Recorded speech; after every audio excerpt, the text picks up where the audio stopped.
மங்கையர்கோன் ஆண்டாள் அருளிய திருப்பாவையின் 2ஆம் பாசுரம். இன்று நம்மோடு முடிவற்ற வையகத்தில் வாழும் எல்லா உயிர்களுக்கும் நற்காலம் வந்துவிட்டது. பரமனை அடைய ஒரு தவம், ஒரு விரதம் அந்த ஆண்டாள் நமக்கு சொல்ல வருகிறார். வையத்து வாழ்வீர்கள். அன்று அவள் தோழிகளிடம் கூறியது இன்று நமக்கு ஒரே எச்சரிக்கை. பொய் தவிர்த்து, தீச்சொல் தவிர்த்து, உணவிலும் எண்ணமும் கட்டுப்பாடு கொண்டு பரமனை அடைய ஒரு புனித பாதையை காட்டுகிறார். இந்த நாளுக்கான திருப்பாவை பாசுரம். பயத்து வாழ்வீர்கள்.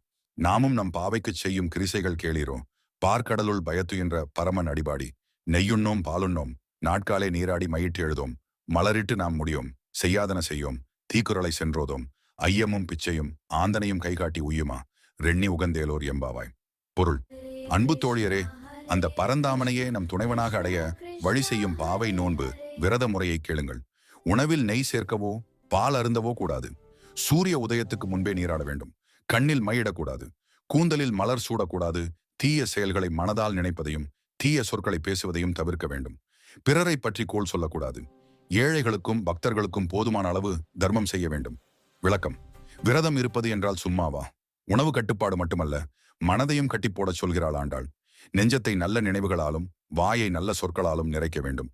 இப்படி இருந்தாலே பரமன் கை கெட்டும் தூரத்துக்குள் வந்து விடுவான் என்கிறாள்.